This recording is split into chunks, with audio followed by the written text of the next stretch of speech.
All right, welcome back to another episode of the Bold American Podcast presented by Barstool Sports. A lot going on in the world. We're going to jump into all the mess surrounding Tim Kennedy. And if you don't know who he is an influencer in the military veteran space. Got himself in some hot water. Some would say he's been in hot water, but we'll break that down. Quick update on everything going on with the Epstein list. There is a Admiral in the Navy who was all set to take command until he was told, no, not so fast, my friend. Shout out to Lee Corso. And finally, I wanted to get your guys' thoughts on a new dating strategy in New York City. But before we get to all of that, we will talk our last 72. Rob, how we doing? Hey guys, vibes are high. Doing very, very good. However, last week, so on Friday, I had to do like my driver's license renewal, and I was stuck in the DMV for 4 hours. And I've been to jail before for some dumb stuff many, many years ago, and I think I would rather go back to jail in the drunk tank than go through 3-4 hours at the DMV ever again. Did you get the real ID? I got my updated ID, and the whole reason I had to go was just like, I just had to get a new driver's license. And for some reason it wasn't working online. And I just got tossed between all these different trainees, all these different people. It was in like the rougher part of Vegas. And it was just not a good experience. And so I kind of capped my week off with a DMV trip last week, and it was miserable, guys. The AC was out there. It was shitty.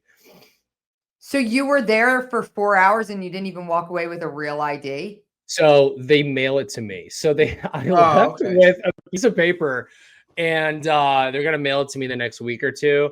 No, but when I say real ID, I mean like the new real ID that you right. I'm tracking that one. Yeah. Is that what you're getting? That's what I'm getting. Okay. All right. Yeah. So I can travel whatever the fuck. Okay. But yeah, I still don't have one of those. I'm waiting. I'm waiting until actually now it's July. I realized I can actually do it because I'm close enough to my birthday in October that I can go and do my renewal because my license expires in October, and I just wanted to wait until that. But in the meantime, my VA disability ID that works just fine. That counts. It does. To fly with. It does. I found that out actually at the airport. I think that switched over a couple months ago, Cons. I'm actually flying to Denver tomorrow or Wednesday. No, I've been doing it. I've had it for a long time. I've been using it even before. Have you really? I just found that out a few months ago. It's pretty cool. No. Yeah, it's like an official ID. Yeah, see, I'm going around with my ID, my driver's license, and my passport. Passport. To fly. That's just such a pain to carry. I know. I got to get my license, my real ID. Is your passport all weather too, Ryan? Like when they're new, they're cool, but like as they get older, after a year or two, to travel, it gets disgusting. I just renewed my passport like last year. Okay, so it's fresh. Do you guys not have passport holders? You don't have a monogram passport holder like I do? No. Show me. What is that? It's definitely not handy. It's in my lockbox that I keep. But I'll send you guys a picture. Yeah.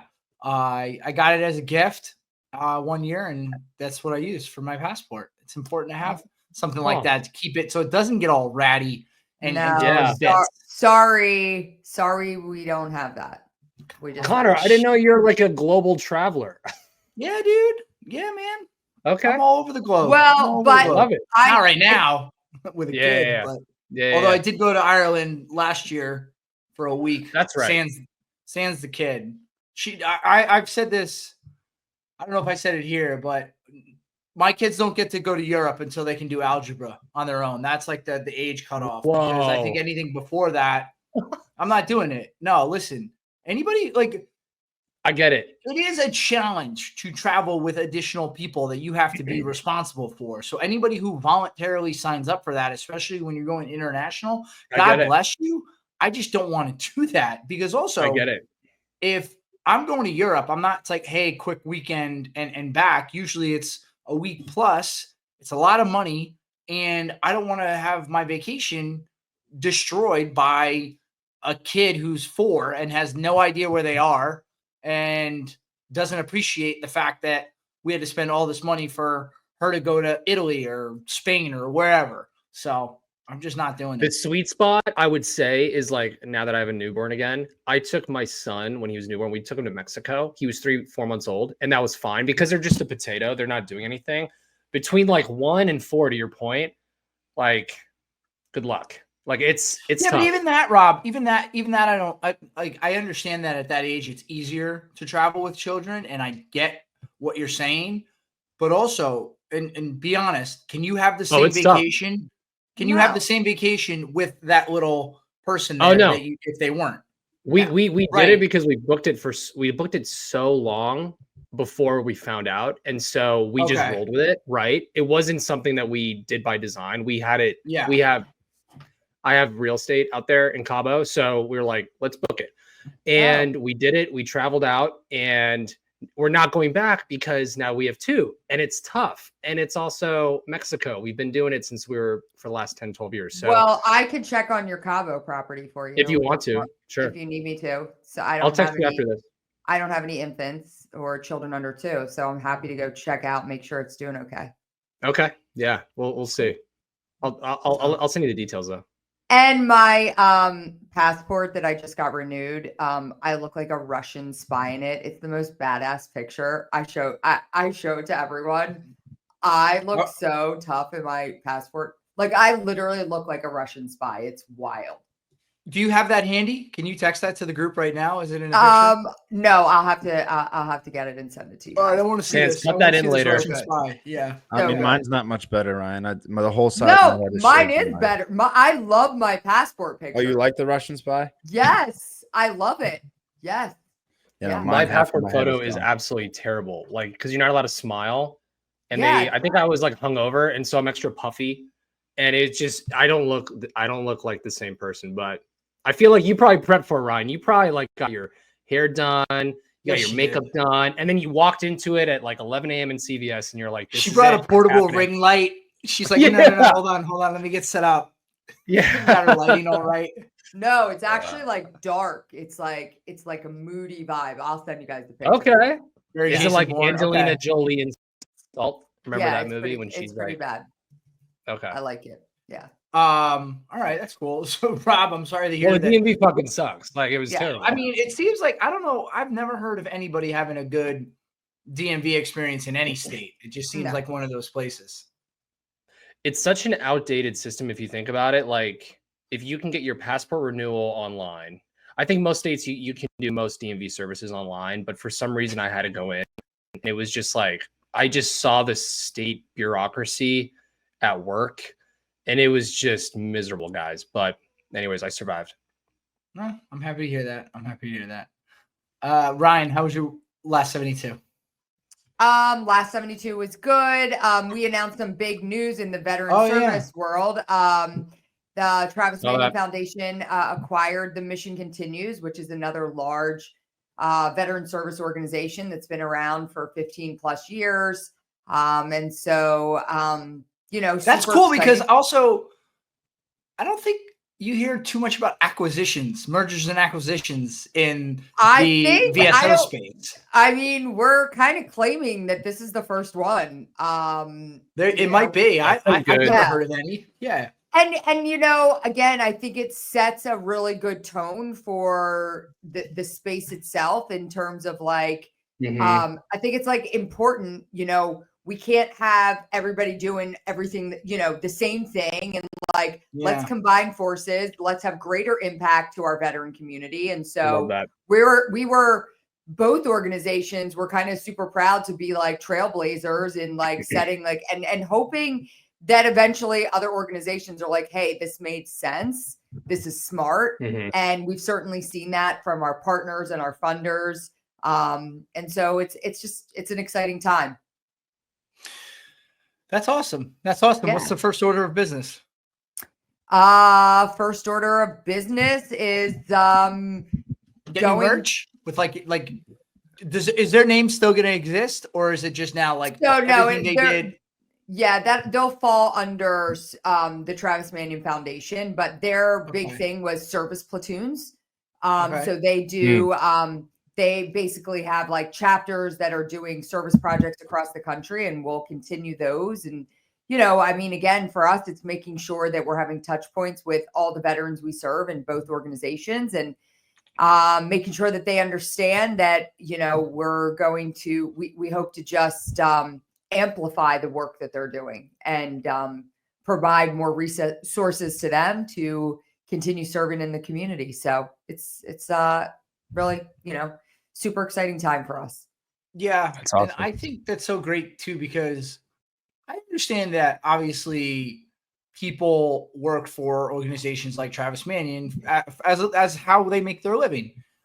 So I'm not advocating for organizations to go under and for people to lose their jobs. But what I think is great is what you pointed out, how I think there could just be so much more to be done if people swallow their pride and combine forces, and in this case, and just were able to reach that many more veterans and come together. Because ultimately, I know every VSO does something a little different and helps a different pocket of veterans in different ways, but there's so many that are it's just overlap. They're all doing, the similar thing. So it just makes sense that they would combine. Easier said than done, I'm sure. Yeah. I mean, we learned so much through the process. And I think, like you said, I think when you can kind of put ego aside and just say like, hey, what makes the most sense to the people that we serve? So yeah, it's good times.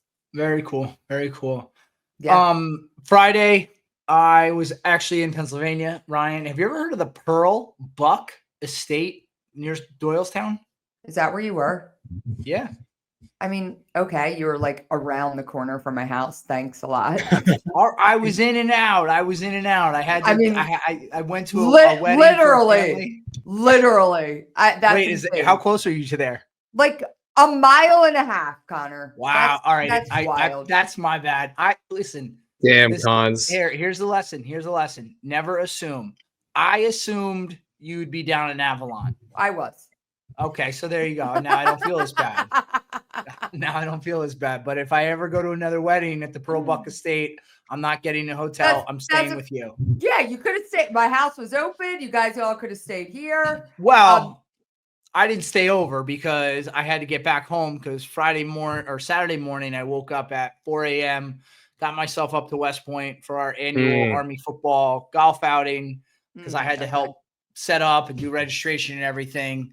And then yesterday, but no, Ryan, if I ever go to a wedding there again, I'll be sure to let you know, because it was actually really, really nice, that venue. Yeah. I don't know if you've been there. It was because too often in New Jersey and New York, and I'm probably going to get in trouble for saying this, but in this area, weddings just kind of like follow a formula, church, and then there's like, a standard looking venue. And they're all just kind of carbon copies of one another in a lot of ways. Whereas this place was just very, very unique. And I thought it was very cool. The food was good. The weather was certain. Super historic spot. You're in Bucks County, which is like freaking beautiful. Bucks County is beautiful. So yeah, it's great spot. Yeah, it was really cool. I was passing a bunch of in my ride in, I took a lot of back roads, and I was passing a bunch of these little bed and breakfasts that looked like really super quaint and very nice. And yeah, you probably came through cool. New Hope, and you came the back way on 202 probably. Yeah. Yes. So that was nice. Saturday was very good. Always good time at that outing. And then Sunday was miserable because Monday, as we record earlier today, I had a colonoscopy. Oh, that was today? Yes. So you did your prep on Sunday. Okay, let's walk through the prep. Did you do or pills? Liquid or pills? Well, so start out by I couldn't eat anything, which you don't realize.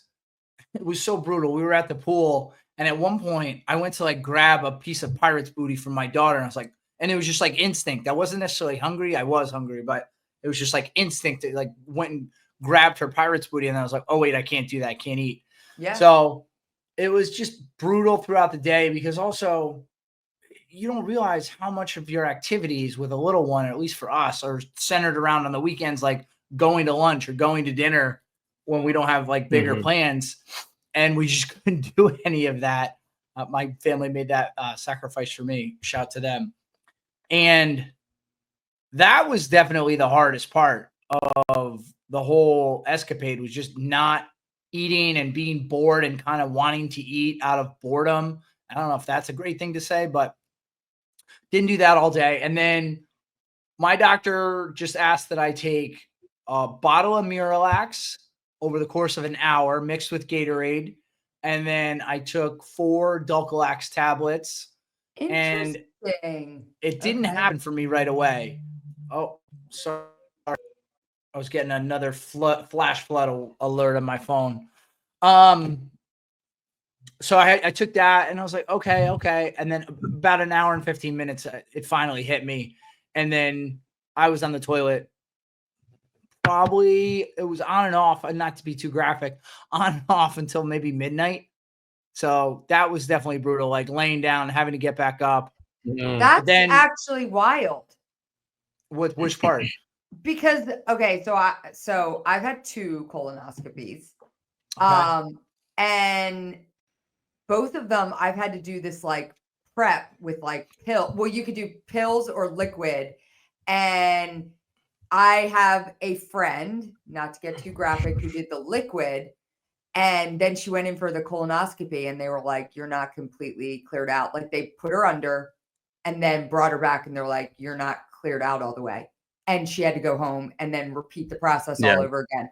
So my doctor was like, oh, the pills work much better. And I was like, yeah, I'm not being put under just to be taken out and not get done. But I had to take you take like a certain amount of pills and drink like 40 ounces of water. And then I had to wake up at like 4 hours before my procedure at like 4 a.m. and do it all over again. Oh, yeah. I didn't have to do any of that. Oh, yeah. It was now you have a colonoscopy coming up, Rob, correct? Did we share too much? Yeah. Okay. What are you doing? Did they give you a choice? So I actually, it's funny. I went to the gastro today. It's funny timing. And I scheduled one for January. Like they're so booked up. I guess everyone's getting a colonoscopy in America right now, but I scheduled for like December or January. They told me the same thing. There's like the pill route or the Miralax hydration route, but either way, you're supposed to not eat 40 hours beforehand. That's tough for me. Like even though I eat clean and pretty good and I intermittent fast, I still love to fucking grub. And so that's going to be tough for me. But that kind of scares me though. If like I get there, you're under anesthesia, they do everything, they go up and see everything and they're like, oh, hey, like you actually had some stuff in there. So we have to redo it. Yeah. Cause I never heard of that happening. No. In all my talking to people, no one mentioned that was even a possibility. So I'm glad that didn't happen. They're still pooping there and they can't get a good look.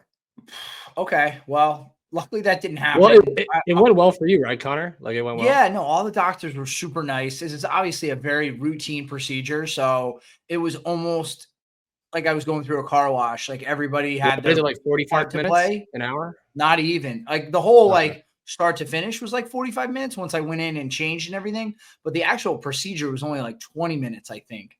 But my biggest fear, I've never been put under anesthesia in my life. Knock on wood. Never broken bones. That was your first time under. That's not real anesthesia. I mean, it is, but that's not like when you come out of that, you feel totally fine. Yeah. Well, it was unbelievable, I must say. But I was scared because they said, all right, everybody said they're going to say count. You're going to get to like 1 and be out.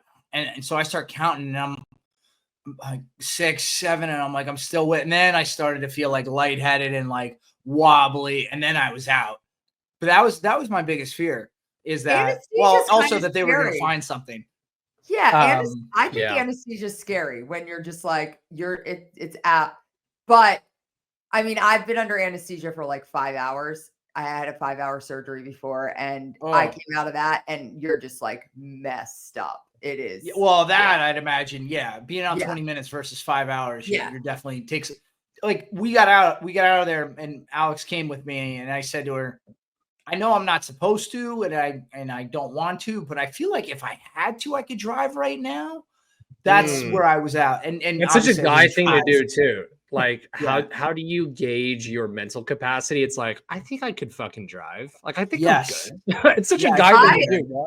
I enjoy a good colonoscopy. I mean, it. Listen, clears- now that I know what it you're on a feels like, 2 I'm day. good. You're on a 2 day cleanse. You're like, Yeah. you go in. You know that. Is that how you prep for the beach, Ryan? You just do colonoscopies? I mean, I feel like I want to do a yearly colonoscopy just for that. I mean, but you know Yeah. what? It's You know not that, a bad way to get a cleanse. no pun No. intended, but all that shit's out of you. You Yeah. know, all those toxins, and you just like start fresh, you know? Yep. Connor, do you Yeah. feel better now? Honestly, like 8, You 10, look 12 hours. thin, post- Connor. You look thin. Yeah, you look like you I lost will a tell couple you- some Doesn't water it? weight. I'm literally definitely not lost even a lot. kidding. I'm not even kidding. You look like your face looks thinner. From the time I went for the consult, which was like 2 weeks ago and change to today, 15 pounds less. Shut up. Whoa. That's insane. I can, like, if I just pay attention to it, I drop weight very easily. I think that also says something about that I'm heavier than I should be, but I've never really had a problem dropping weight. You're probably retaining a lot of water too. That big time, big Yeah. time. But How do you like, feel, I'm, though? I'm How do you feel? actually Do you not feel even good? joking. Like, I can totally see it in your face. Yeah, no, I feel great. I feel amazing. I will say that right after I got out of the building where the doctor's office is, there was a McDonald's next door, so I got a large What the fry fuck? for the ride home. That was Okay, amazing. speaking of McDonald's, So that water's gonna get insane. bad. That's insane. That is. Did you get a so- snack wrap? No, just fries because I knew I was getting Okay. a sandwich for Okay. lunch at this place in town. My Jersey people will know Milburn Deli. So that was on my mind the whole time driving home. Ordered that, picked it up, went home. Nice. And then because I was a little loopy and out of it and groggy, I took the day. I took an unbelievable nap after I ate Mm. lunch. It Yeah. was so incredible. The post anesthesia nap probably hits Oh. hard. Yeah. So all of that anxiety and stress I had going into this, just given my family history, and I was really scared they were Yeah. going to find something. They didn't. Well, they found a 3 millimeter polyp, and he removed it. So Oh, good. Oh, yeah, they I'm do all that, right? set. Like while they're in there, they just suction all the bad Yeah. stuff out, which is pretty. Right. pretty They just found the Gucci. little tiny one and got rid of that guy. So I'm good to go now. So now, but I've done it and erased that fear. 5 years, I'll go do it again gladly. I'll sign up for it. What's the No. vibe or the glide path with this now? Is it like every 5 years you go? Is You it get every? Every 5 years. So Okay. they say you should do it your first one at 45. I did it early here at 40 Same. I'm because 35. of my family history, and it's not like bad that I did it early. If anything, Yeah, it's no. better. So I did my first one at 40, and then Okay. they found a 10 millimeter polyp, which Whoa. which prompted them to say you have to come back next year. So I had to go back the following year, and then I had Wow. nothing, and then they said, okay, 5 years. and that's the good thing. It's Well, like Ryan, I was just gonna say it's kind of win-win, right? Because you go in and there's nothing there. Okay, good. But if you go in and they find something, well, those somethings can turn into bad things. I think about like, what if I had waited till 45? Right. You know? Mhm. So yeah.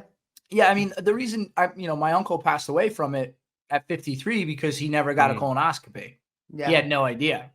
wow. And that's just it's sad because it could have been detected and probably nothing would have ever happened. So But I get will your say, these people. I will Mhm. say, when I had my last colonoscopy last year, and I went in, the anesthesiologist came out to me, and you're behind the thing, and they come out, and I'm like, oh, I'm the anesthesiologist. I'll be with you the whole time. And the nurse anesthetician, I don't know if I'm saying it right, but an anesthesiologist, he walked in and he was so cute. And he's like, I'm going to be with you the whole time. And I'm like, you don't have to be. Like, you can leave. Yeah. Because you like turn on your side. Like, Yes. you're literally on your side. Oh, like, right. Yeah. They put you to Yeah, sleep do. on your side, then they Mm. stick a camera up your butt. I'm like, you can leave the room. I'll be Yeah, fine. you don't need to be here for that. Thanks. I'm all set. Yeah. So, Oh, man. anyway, yeah, go get your colonoscopies. It will help and it will prevent colon cancer. And it's a smart thing to do. And I recommend it. Definitely. All right. let's get into the show. And today's show is going to be brought to you by our friends at Hey Dude. Nothing says American summer like comfort, simplicity, and doing things your own way. And that's what Hey Dude is all about. Whether you're road tripping to the lake, lighting up the backyard barbecue, catching local fireworks, or running outside in a torrential downpour to move your car so it doesn't get flooded, which is what I did tonight in my Hey Dudes. You can do all that with your crew. Hey Dude shoes are ready to roll. They're lightweight, breathable, built for summer. Slip them on, kick back, let freedom ring without your feet ever paying the price. So just head over to heydude.com/barstool and step into Hey Dude country, where every day feels like summer and every step feels like freedom. All right. The biggest story, and this was kind of the tail end of last week, and bears discussing, because this guy has been all over the veteran and military community for a lot of years now. He's been all over the UFC community as well as a professional fighter, and that's Tim Kennedy. And for those who aren't aware of who Tim Kennedy is, he is a veteran, but he also actually, I found out, I didn't realize this, he still serves as the National Guard Green Beret. And he's just been very much a pioneer in the veteran influencer community. He served as a Green Beret, and it came out recently. So there's like some watchdogs that are really adamant, and rightfully so, about stolen valor on the internet. And Tim Kennedy was telling a story about how he received a Bronze Star with a V device for valor based on an issue and mission that happened while he was deployed. Well, a couple things are at play here. All of your awards when you're in the military are on your DD-214. The DD-214 is a public record. So anyone and their brother can request a Freedom of Information Act request your DD-214. Well, people had done that, and they found out that there was no Bronze Star with V device on Tim Kennedy's DD-214. So he kind of tiptoed around it for a lot of years, but recently, as of last week, he came out with this major apology. Well, he calls it an apology. I don't know that he necessarily directly said those words, and that's another reason people are upset with him. But basically admitting that he misspoke, and he said he unintentionally misspoke, which is really just a fancy way of saying I lied. But he unintentionally misspoke about his Bronze Star with V device. And it really just gets to the crux of, there's so many people in this veteran and military influencer community who have these massive platforms, who feel the need to bolster their service, because we're talking about, this is how people make their money, right? And if I'm more popular than the next guy over, who also maybe has a special forces background, then maybe I can make more money with ad deals or with speaking engagements. Because by the way, Tim is available for $50,000 to $100,000 for a public speaking engagement, which is bananas. But anyway, so on its face, you can kind of understand why people might embellish. I'm not excusing it. It's never right. It's stolen valor, and lying about your service is never okay. But you can understand why people might have done that. So fast forward to last week, where Tim came out and basically said, hey, I don't have a Bronze Star with V device. And the military veteran community is coming down on him hard, rightfully so, because this is what people had long suspected for a very long time. And it's just crazy because with his background, special forces, professional UFC fighter, he didn't need anything extra. So the fact that he needed to lie about the awards on his chest, I think speaks to him as an individual, speaks to where we are as a veteran and military community. And there's just a lot going on here. So that's basically the overview. What were your reactions when you guys saw his quote unquote apology on Twitter last week? Ryan, you go first.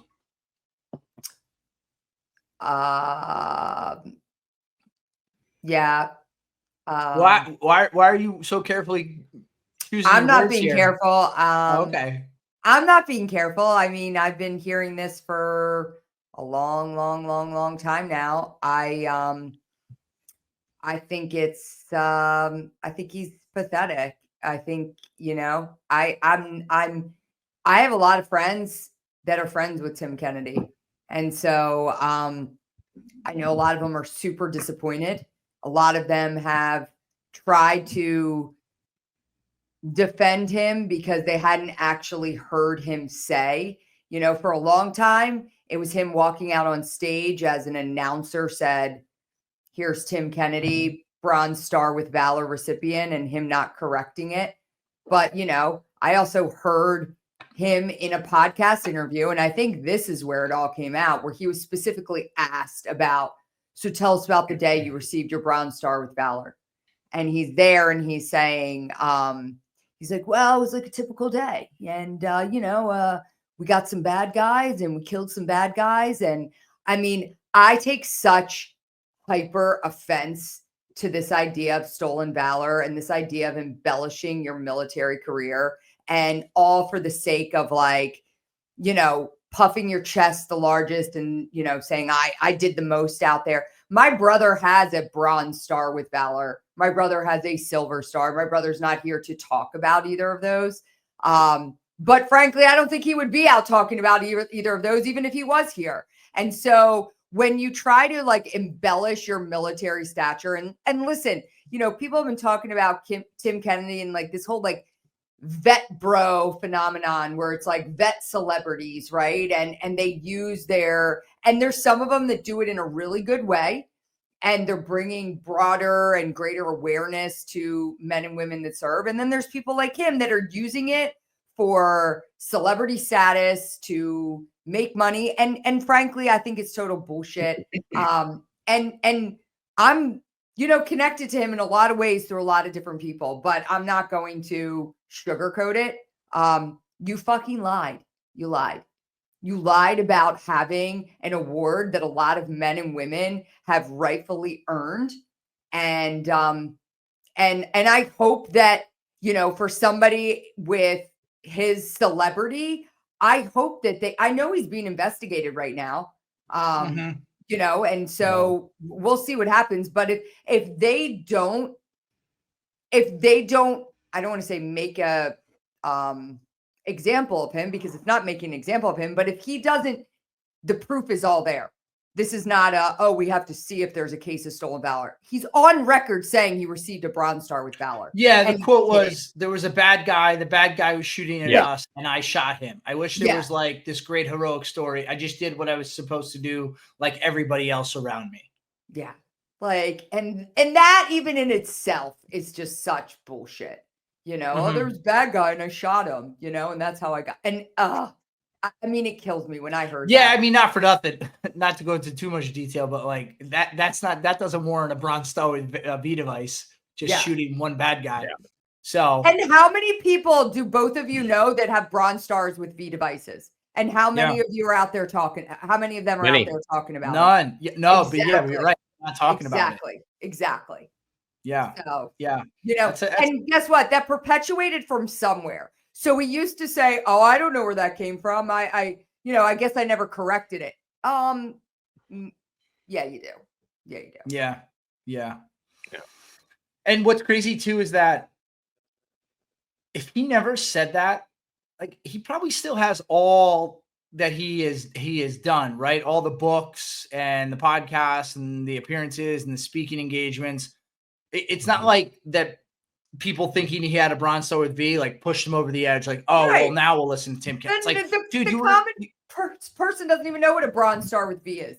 He didn't have to say shit about that, Yeah. I mean, he didn't think for 1 second that saying he had a Bronze Star with V, that people that do know weren't going to pull his DD-214 and be like, let's fact check this, Right. Come on. Yeah. I mean, just if you just look at his resume, the guy did a lot.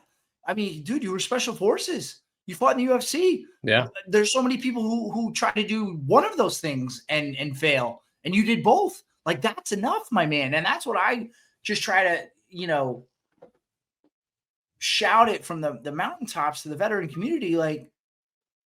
length of service matters. It doesn't matter what your job was. It doesn't matter where you deployed. What matters is you raised your right hand and you swore an oath to defend this country. Right. There, that's enough. Period. Stop. And I just think it's a byproduct of where we're at as a society, that he felt the need to keep pumping his chest up and becoming something that he was okay with looking in the mirror every day. But now, you know, the chickens came home to roost, and now he's got to deal with the repercussions of his actions. So this, you know, house of cards is now seemingly tumbling on top of him. He also wrote about in his book, and he was questioned on it, about service members that were and again, I want to make sure I say this in the right way, because I don't want to be inaccurate about it, but it was something about a battle that he was involved in where service members were killed, and he kind of played the hero in that. And then when he was asked about the names of those fallen service members, he didn't know their names.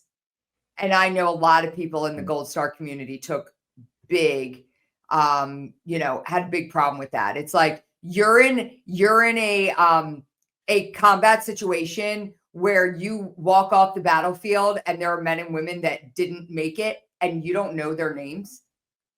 Like, it's hard to believe. Yeah. Yeah. So Rob? Yeah. Look, the most badass motherfuckers that have done all the craziest shit are always the most quiet. I mean, I've known this growing up in the Army. You know what I mean? Like, I've been around CAG dudes, all the SEAL tier guys. Like, everyone's kind of just putting their head down and going on with their life. They're not, divas and egomaniacs on social blasting out to the media, to the masses, what they've done and what awards they have. I've met and been around Tim Kennedy for years, even when I was in the military. He was actually one of the first few guys to rock a Make Army Football Great Again hat. So for that, I'm grateful. But I've always had issues with him kind of embellishing and lying about his record. And what kind of makes me sad, I'm not even angry or disappointed, is because the whole veteran community has known about this for years. Exactly. And the loudest and the most prominent and those veterans that have the biggest platform still refuse to say something. And I feel like there's way more Tim Kennedys out there than most people know about. And I know folks that are still embellishing and full of shit. And it's sad because I feel like, Tim is just one guy, but there are many other well-known veterans in the space that are charging $10, $20, $50, $60,000 a speaking fee, have fake followers and kind of push themselves out there. And it's an issue. It's not just him. There's many more like him. And then at the same time, I mean, just looking at his quote unquote apology, I mean, the whole format, the grammar is fucking terrible. Like as a marketing guy, I heard it was put in. Just one second. Let me finish, Ryan. Go ahead. If you look at his Instagram post, it's like my son wrote it. It's not even like vetted enough. Like, whoever is writing his stuff, if it's him, God bless him. He doesn't seem that smart. I've met him a few times too. Really nice guy to me, but it always seemed like an act to me. So I'm just like, I'm not surprised that it's come out like this. Like, he got his money. You know what I mean? Like, good for him, but he's full of shit. But it's also something where I'm like, the veteran community is so good at mobilizing and jumping on something, right? It's like, just kill it, dude. Like, just don't bring it up anymore. Like, it's done. Like, it's been going on for years. Like, just let it go. Don't book them. Don't give them any attention. Just move on. There's so many other people like Ryan's organization that are doing amazing work. Like, put the energy into stuff like that. And the veteran community, even the West Point community to some extent, Connor, it's like everyone is just so down all the time and they want to jump on something and they want to make fun of shit. I got it. Tim's been doing this for years, guys. Like, we know this. No, I think you bring up a really valid point. And that's kind of where my head's at about this. It's kind of like, I'm just a little sad, but I kind of worked at a company up until recently that had folks like that. There are people in the veteran community that kind of make up their stories and their storylines. And then you have heroes like Travis and other folks that we know about that are here today that, you know, you don't see them saying shit. So anyways, that's my TK rant. No, I think you bring up a great point that, you know, this has kind of been like the worst kept secret in the veteran space. Like nobody was like, oh shit, wait, what? Tim Kennedy was lying? Like everybody knew.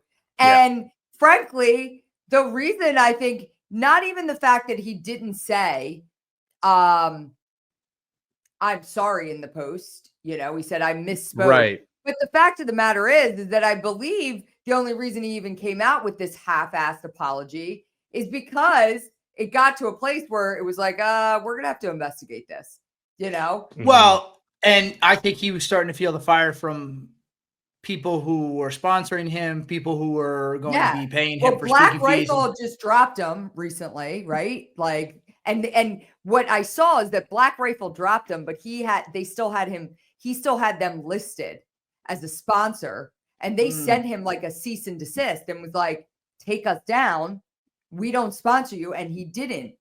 I actually say I have a friend that was, I don't know where the relationship stands right now. Very, very, very close with Tim.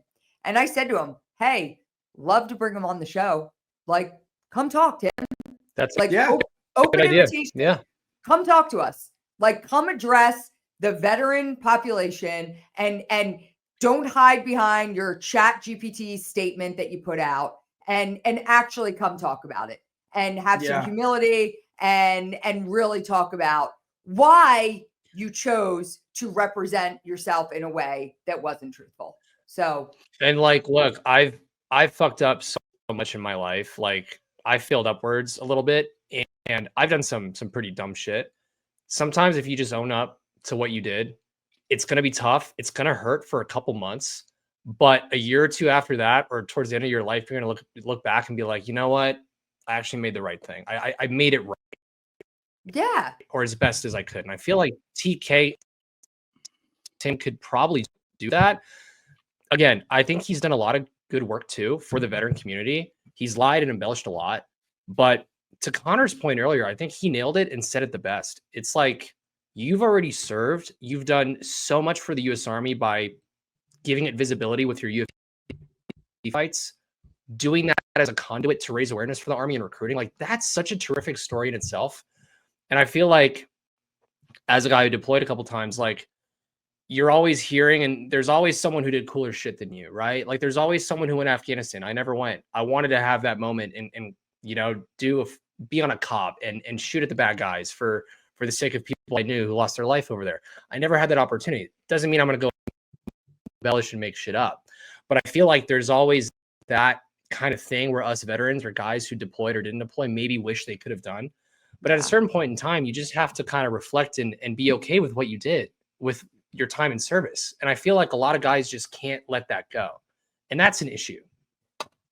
Yeah, and I think that part's tough though too, because there's so many books and movies and TV shows now that showcase all of this heroism. So if you are somebody who wore a uniform and you didn't do all that, I think it's very easy for part of you to feel, oh man, I didn't do enough. Because what? Because you didn't do something that was worthy of having a movie made about it. I mean, listen, I know people who fought in battles that had movies then subsequently made about that battle. I know for a fact, because they've told me, like, I really wish that hadn't happened. That really sucked. So, you know, again, everybody plays their part. Everybody's service matters. And, you know, Tim is welcome to come on this show and discuss it if he wants. I have a sneaky suspicion. And hey, Tim, prove me wrong. I have a sneaky suspicion he still thinks he's better than most people. So he wouldn't be bothered to come and be humbled. So I don't anticipate that he would come on the show. I'd love to be proven wrong. And I'd love to have an honest conversation with him to understand why he allowed a lie to go on as long as it has. But, you know, open invitation to him if he wants to come discuss it. But right now he is just in a world of hurt by his own doing. So that's where I have very little sympathy for somebody who puts himself in what is it? I think it's what's The Office? It's like, well, if it isn't the consequences of my own actions. So he's gonna have to deal with that. Somebody who may not have to understand. Sorry, that was a horrible transition. I was trying to figure out if I was going to go to one story or the next. Where are we going? Keep this in, Sans. You keep this in. I was trying to make a transition, and then I was like, he had a colonoscopy today. It's okay. Yeah, it's He's okay. still under anesthesia. I have the He's still drugs coming still out of on. anesthesia. Anyway, consequences of her actions. Did you just get back? Did you just get sucked back into like the hospital bed or something? It looked like you disappeared for like. I did. I blacked out. Listen, sometimes you're trying to make a transition and you start a sentence and you don't know where it's going to end up. Anyway, Epstein, now the latest and greatest is that there's going to be a little bit more of the investigation released. I also saw President Trump trying to put out there that this was all President Obama and President Clinton's doing, which is just patently ridiculous. And I'm very close to the point where I don't care about this anymore, right? Yeah, because I know there are people in this country and in this world that do bad things. And I'm not saying we shouldn't hold those people accountable for those bad things, but there are certain people in power and influence in this country who you want to say nobody's above the law. The reality is that there are a lot of people that are able to skirt the law and don't get in trouble. So I think it's very clear that there's a cover-up going on. I think it's very clear that, President Trump's probably somewhere on that list. I mean, he's been photographed with the guy. There's a connection somewhere.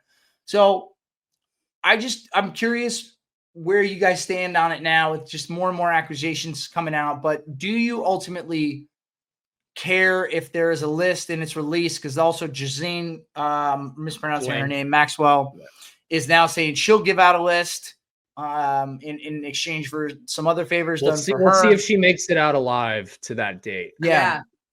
So I'm just curious. Here's what I think. I still think I'd like to see the list. But the other thing about the list is, what I think about the list is everyone that you think is on that list, I would be willing to bet they're on that list. And so that's why the list isn't coming out, because everyone on both sides is on that freaking list. They're all on the list.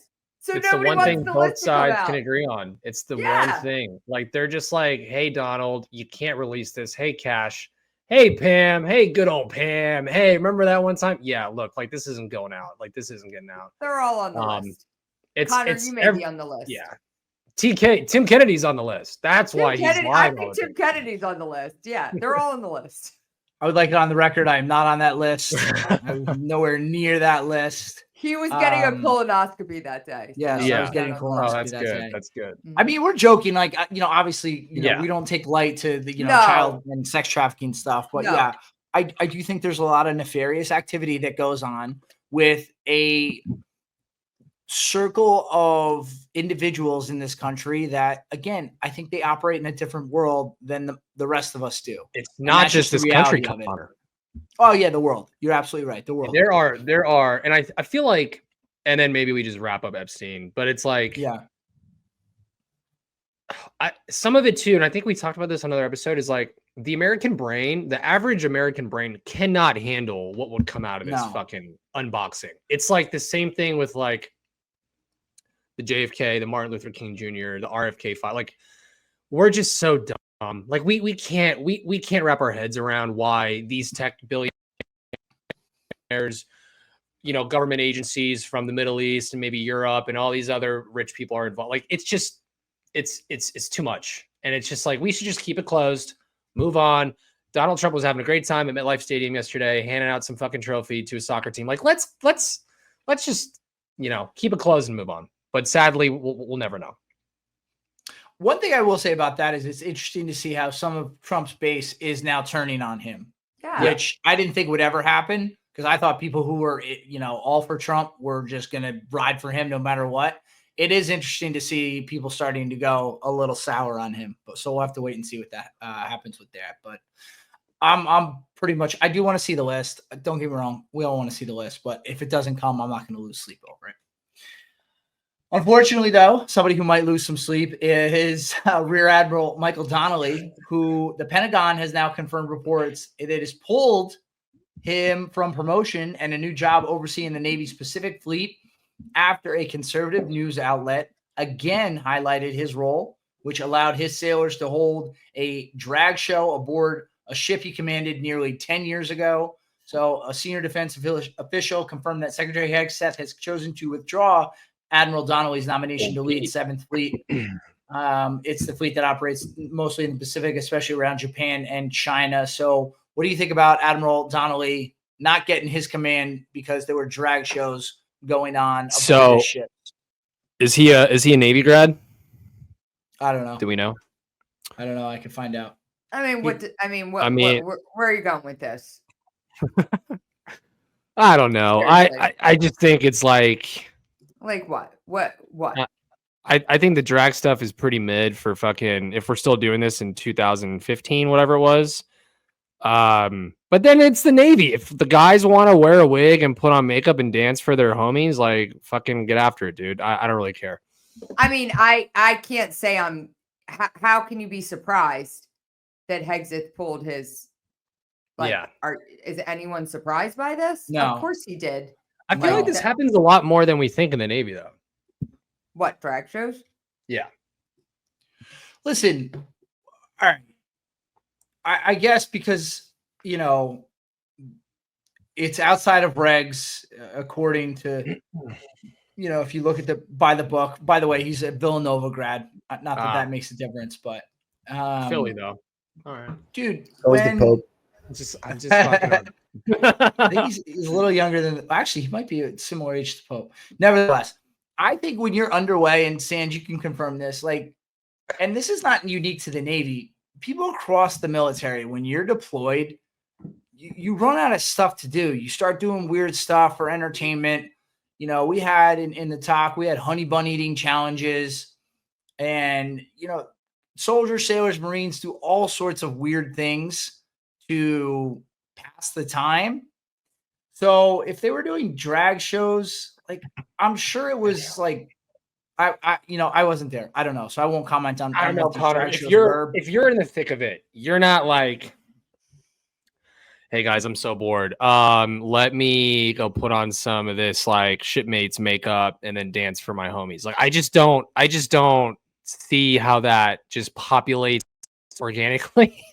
Also, don't these guys and gals get a couple days off here and there, as far as R&R, where they can just blow off steam in the Philippines or Morocco, Spain, Mexico? I mean, when you're deployed, yeah. So I spent 6 years underway, and I never saw anything close to a drag show. I was going to ask you, Sam, if you socials every now and then, but there was never nothing to that crazy. I mean, if you're lucky enough, you got a field day, but I mean, we do 70 days out to sea, and then you got then you're in 4 duty sections, but you have enough people to man and arm the ship, and then other than that, the rest of you guys get liberty depending on your status and rank and stuff. Sans, question for you. If you're over the age of 21 and you're on a boat, are there bars or is there an ability to purchase alcohol on a boat if you're of rank or age? No. So the officers lounge, I'm sure that they get a taste of it or something, but so we did 72 straight days, and at the time, this might have changed, but at the time it was if you did over 70 days without seeing land, you get what's called a beer day. So you each get 2 tickets, and they set up the flight deck, right? They put up a basketball hoop, all that shit. It's for, like you said, for the commander, kind of blow off steam, take that day off. The ship's just way out there in the water by itself, and you take your tickets, and you can't trade tickets. They mark your name down. If you've already had 2, that's all you get. So the max is 2, but you go up there and you get to have 2 beers with, the homies and kind of blow off steam for a day. But even then you still have the ship, since it's anchored out there while you're doing this, you still have the ship's still fully armed. So if it falls on your duty day, you're kind of screwed there too. So it's, yeah, it depends, but no, I've never seen anything close to a drag show though. So it kind of sounds like an anomaly, which is probably why Hegseth went in this direction. But yeah. And the thing of it is too, that this commander, he didn't know that this was going on. Probably. I mean, maybe he did. But there's a good chance he had no idea this was even going on, because he's not running around and hanging out with the enlisted Very ranks. possible. It's hard for me to So- imagine that the captain of a ship or a big deck or anything signs off and is like, yeah, this is good. This will be Right, but ultimately, yeah. it's his ship, it's his command, Yep. so he's responsible for everything that goes on. So I understand why he's being held responsible for these drag shows and what have you. So it's just unfortunate for him if he was looking forward to getting that command, and now he's not going to get it, and probably not going to get another promotion the rest of the time he's in the Navy. Ryan, you're awfully quiet over there. I feel like No, Yeah, Ryan. I'm just listening to you guys. I mean, again, I'm not. There's not 1 ounce of surprise in me. Like this is, Hexeth's like, this is his whole shtick. He's cleaning everything up. He doesn't want any of the He wants to focus on war fighters. He doesn't want any of this shit. And so yeah, he's gonna. Which I kind of fuck with. Like I kind of roll with that, but I think in the last year or two, or maybe under the Biden administration, I feel like every other week or something, I heard about drag shows on Air Force bases and or Navy vessels, and I feel like, or I wonder what's happening to some of those commanders, like in recent years that were kind of post commander, garrison commander, and that shit was happening. Like at Nellis Air Force Base, they had like a weekly drag show here in Vegas at the fire base. Weird. Yeah. But okay. Whatever. Anyway, you know what else is weird? What? Stealing someone's lunch as a means to get a date with them. So there's this new trend in New York City where women are going to popular lunch places, looking at the names of the order on a salad, stealing the salad, looking up the individual on LinkedIn, reaching out to that person, saying, "Oh my gosh, I'm so sorry. I got your salad by mistake, but hey, do you want to meet up and talk about it?" And this is all just under the guise of a happy accident, but it's actually a tactic that women are now using to find men who work in finance. Ryan, how do you feel about women chasing salads, stealing salads as a means to find a husband? I like it. It's creative, dating. You're kidding. Come on. Come on. This is ridiculous. No, where do young girls go and meet guys? If you're not what happened to meeting someone at a bar? What's wrong with that? Yeah, I guess that's the only place if you're not on dating apps, you got to go to a bar. Yeah, but dating apps didn't exist before, and people seemingly got married at a higher rate and got in relationships at a higher rate. So yeah, no, that is so true. No, I mean, it's fucking crazy. It's ridiculous. And it's so much work too. So much. I mean, that's that. Not to mention it's stealing. Obviously, the trend's going to stop because the gig is up. Right, the gig's up, so this trend is. Or maybe it just happens in new cities, like it just moves from New York to Minneapolis or Philly. But side note, it's crazy that we as a society, it's actually refreshing that we have a system in all these fast casual restaurants where people just put food out and trust that whoever comes in and takes it is the person who that's their order. Now, obviously, it happens every day where people grab the wrong order by mistake, but by and large, people don't just steal food. So I think that speaks well for our society. But isn't this all about they're trying to get finance bros too? And yes. So yeah, what do you what do you think about that, Ryan? Specifically, these girls are in search of young guys who work in finance, seemingly so that they can be provided a nice life that you are afforded if you are with someone who makes a certain level of income. I mean, is that the caveat to it that they're trying to get? Well, I think that's where they're going to very well-known lunch spots around different finance offices. Yeah, Wall Street area, Midtown, where there's some offices, because they want to marry these guys who work at certain companies. Yeah, I mean, I don't know. I think the whole dating world is so freaking crazy right now. I think it's fucked. I think it's cooked. Yeah, it's so terrible. It's so terrible. Yeah. If you guys don't mind, how did you meet your significant other? You don't have to share that if you don't want. You can just say I don't want to share. I'll pass. Did you? All right. If you feel comfortable, answer this. Did you meet them in a more traditional manner? Yes. Okay. All right. So, all right. Let me put you on the spot again, Ryan. If your daughter came to you and said, "Hey, mom, I'm going to go steal some dude's salad and then look him up on LinkedIn," what would you say to her? I'd say you're insane. That's actually insane. All right, Don't do leave that. it at that. Yeah. Yeah. I just think it's silly. Now, granted, I know I'm different. I have no problem walking up to a stranger and saying hello and striking up a conversation. I know that's a very hard thing to do for a lot of people, but I just think you'll have a better success rate doing that than stealing salad and hoping you hit the jackpot stealing a salad. So anyway, all right, that's all we got today. Any caveats, anything that we missed? I do. I want to bring up, because you posted it yesterday, Connor, Chris Gotterup, who won the Scottish Open yesterday. Connor posted it because he wanted to tout that he was a Jersey boy, which he is, Rutgers grad. He also has a sister that plays lacrosse for the United States Naval Academy. And so we're gonna call him our own. He is a Navy boy. Quite a roundabout. That's quite a roundabout way to on to anyone. Oh, So we're claiming him. We're claiming he qualifies for USAA, that place. Yeah. So wait, we qualify for USAA because your sister? Yeah, it's family, right? Any first immediate family, right? Yeah, that's what I think it is. Right. That's why Rob. That's actually a good homework assignment. Let's look it up, Sans. So congratulations, Chris. And go Navy. Okay.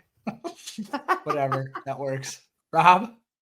Real quick, guys. I'm wearing those Hey Dude shoots. I think like the boat slippers or something. They are the comfiest, coziest house shoes. Shout out to Hey Dude. I love it. I'm also really, really stoked to start telling people that Sydney Sweeney's also a Hey Dude brand ambassador. Obviously, I think we're all at the bottom of the total poll compared to old Sid, but I think it's pretty cool. Cool thing to say in a bar. But yeah, everything else is moving and grooving. And I think we're T-minus 50 days from college football. So stoked about that.